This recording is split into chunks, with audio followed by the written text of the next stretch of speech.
My self Alka and welcome to our Excellence family.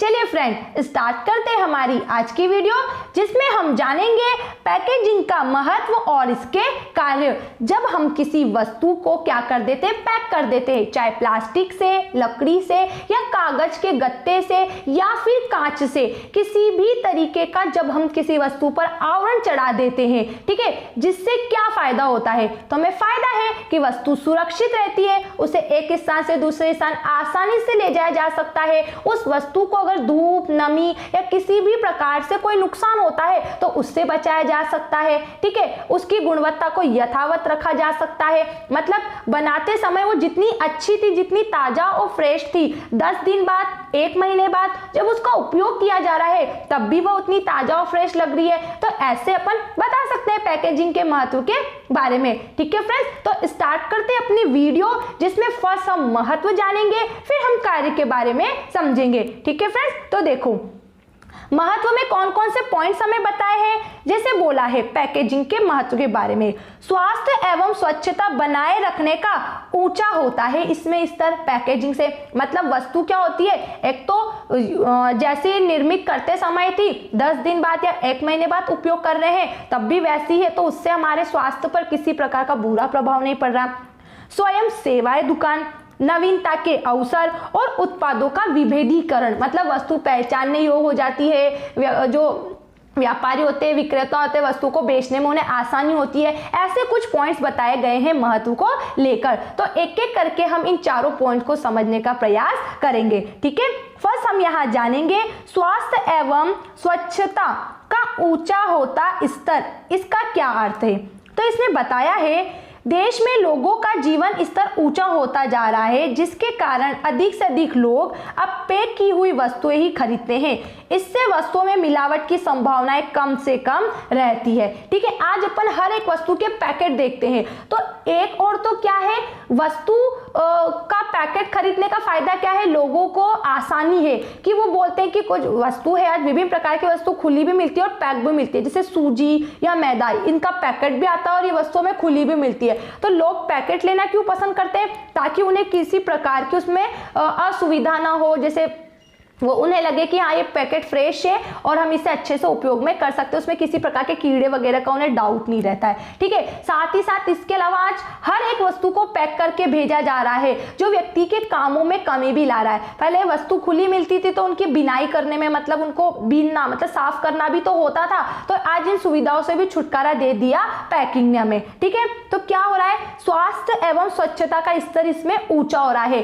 Pack की गई वस्तु व्यक्ति को उसी अवस्था में प्राप्त हो रही है जिस अवस्था में उसे निर्मित किया गया था, जिसका उपयोग करने से व्यक्ति के स्वास्थ्य पर प्रतिकूल प्रभाव न पड़ते हुए अनुकूल प्रभाव ही है, उस वस्तु का जो गुण है उसका सही प्रभाव ही पड़ा, ठीक है।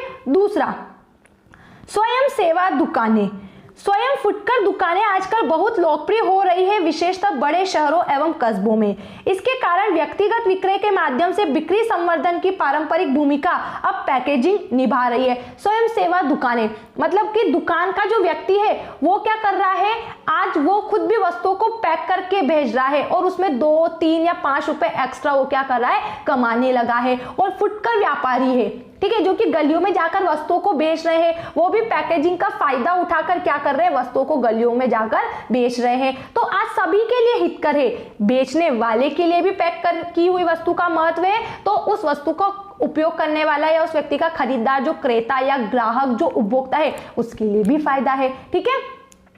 अगला देखो, नवीनता के अवसर। पैकेजिंग के क्षेत्र में हाल ही में हुए परिवर्तनों देश के विपणन परिदृश्य को पूरी तरह से बदल दिया है। जैसे अब ऐसे पैकेजिंग को विकसित कर लिया गया है जिसमें दूध को बिना फ्रीज के भी 4-5 दिन तक सुरक्षित रखा जा सकता है। इसी प्रकार से औषधि, पेय पदार्थ आदि के क्षेत्र में भी पैकेजिंग में काफी नवीनता आई है। परिणाम स्वरूप ऐसे उत्पादों के विपणन की संभावनाओं में वृद्धि हुई है। यहाँ पे थोड़ा सा हम सही कर लेंगे, यहाँ पे ऐसा आएगा, ठीक है फ्रेंड्स। तो आज हम देख रहे हैं कि प्रत्येक प्रकार की वस्तु को 3-3, 4-4 दिन के बाद भी अगर हम उपयोग में ले, एवं तक उनकी पैकेजिंग खोलने के बाद भी उपयोग में ले, तो वो उतनी ही फ्रेश हमको मिलती है, ठीक है फ्रेंड्स। आया समझ में। एंड लास्ट दिया है इसमें उत्पादों का विभेदीकरण, मतलब पैकेजिंग उत्पादों में अंतर करने का एक महत्वपूर्ण माध्यम है। पैकेज का रंग, आकार, पदार्थ आदि के कारण ग्राहक उत्पाद की गुणवत्ता में अंतर को सही रूप में समझ पाता है।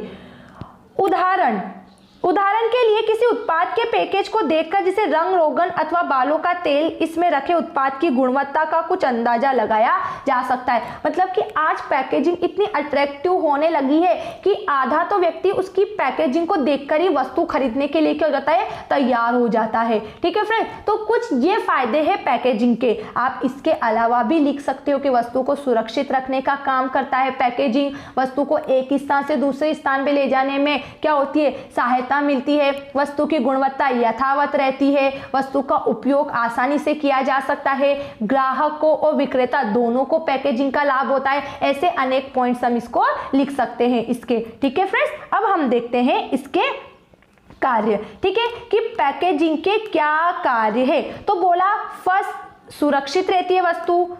पैकेजिंग से वस्तु का परिचय मिलता है, लाभ की संभावनाएं बढ़ती है और सुविधा होती है। ये पैकेजिंग के कार्य है। ये बातें हम इसके महत्व में भी लिख सकते हैं। इसके लाभ बोलो, आवश्यकता बोलो, उपयोगिता बोलो, सबका मतलब एक ही होता है।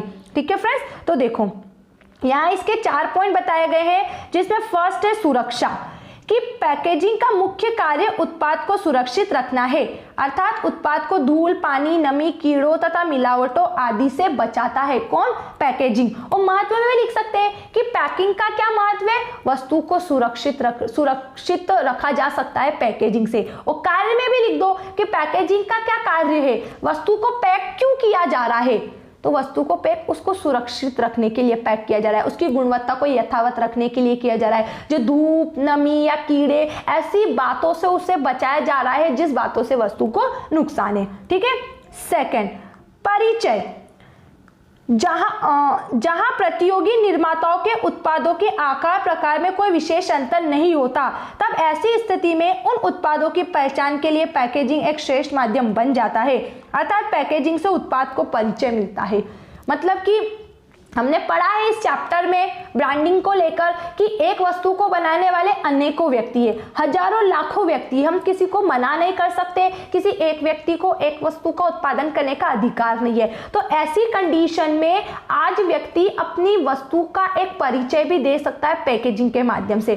सभी व्यक्ति उस वस्तु को बनाए, लेकिन व्यक्ति क्या करे, उस वस्तु की पैकिंग अलग तरीके से कर दे।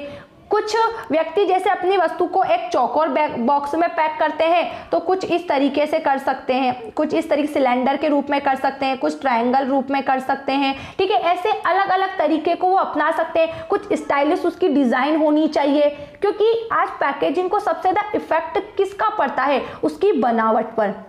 क्योंकि अपन देखते हैं कि वस्तु ऐसी होनी चाहिए, उसकी पैकिंग इस तरीके से होनी चाहिए कि वस्तु के उपयोग के बाद उसका रैपर या उसका जो पैकिंग का जो भी था वो हमारे काम आ जाए। जैसे प्लास्टिक के डिब्बे, आज चॉकलेट का डिब्बा आता है, क्या होता है, चॉकलेट्स खाने के बाद, चॉकलेट्स खत्म हो जाने के बाद वो डिब्बा हमारे घर के किसी भी सामान को रखने में काम आ जाए, चाहे उसमें दाल रखे, शक्कर रखे, कुछ भी रखे। तो कुछ इस तरह की पैकिंग रख के भी एक उत्पादक अपनी वस्तु को दूसरे उत्पादक से अलग पहचान दिला सकता है। ठीक है फ्रेंड्स, आया समझ में। अब अगला है लाभ की संभावनाएं। अच्छी पैकेजिंग व्यवस्था उपभोक्ता से अधिक मूल्य वसूल करने में सफल हो जाती है, अतः पैकेजिंग माध्यम लाभ की संभावनाओं को बढ़ा देता है। इस प्रकार विक्रय का 33% विक्रय पैकिंग के कारण ही होता है। आ रहा है समझ में, पैकिंग के कारण। जैसे आज अपन चॉकलेट का सेलिब्रेशन देखते हैं, हम 100 वाला लाते हैं, 150 वाला लाते हैं, 50 वाला लाते हैं, तो उसमें चॉकलेट्स तो आती उतने पैसों की, लेकिन कहीं ना कहीं 10-20 रुपए हमसे उस पैकिंग का भी ले लिया जाता है। आ रहा है समझ में।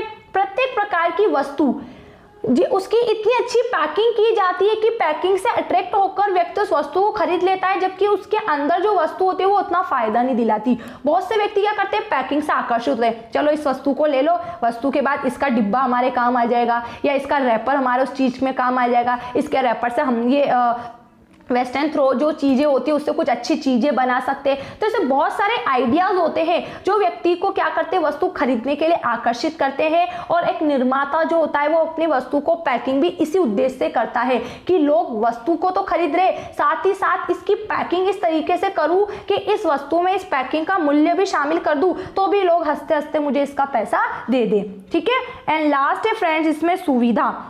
श्रेष्ठ रीति से पैकिंग किए गए उत्पाद को लाने और ले जाने में सुविधा रहती है। अतः पैकेजिंग उपभोक्ता, मध्यस्थ तथा निर्माता तीनों के लिए सुविधा प्रदान करता है, क्योंकि आज जो मार्केट में वस्तु है वह डायरेक्ट हमें उत्पादक से तो नहीं मिली है, ठीक है। वस्तु कहाँ है और हम कहाँ है, तो वस्तु को मार्केट तक लाने में अनेक मध्यस्थ काम करते हैं। जैसे थोक व्यापारी जो होता है, जो इकट्ठा सामान खरीदता है, जो सीधे उत्पादक से माल खरीदता है, फिर थोक व्यापारी से फुटकर व्यापारी खरीदता है, फिर फुटकर व्यापारी से गलियों गलियों के माध्यम से हम तक वस्तु आती है, या हम दुकानदार से जाकर लाते हैं। तो दुकानदार भी तो परिवहन के साधन से लेके आता है। जैसे मध्य प्रदेश का व्यापारी राजस्थान से ला रहा है, कोई दिल्ली से ला रहा है, कोई गुजरात, अहमदाबाद, ऐसे अलग अलग स्थानों से व्यक्ति वस्तुओं को लेकर आते हैं। तो इन वस्तुओं को सुरक्षित एक स्थान से दूसरे स्थान पर पहुंचाने के लिए पैकिंग का बहुत ज्यादा महत्व होता है, ठीक है फ्रेंड्स। तो इस वीडियो में हमने पैकिंग का महत्व और पैकिंग के कार्यों के बारे में समझा। अब महत्व को लेकर या कार्य को लेकर किसी को भी लेकर डाउट होता है तो जल्दी से डाउट को दूर करना है, ठीक है friends. Thanks for watching this video. Bye bye.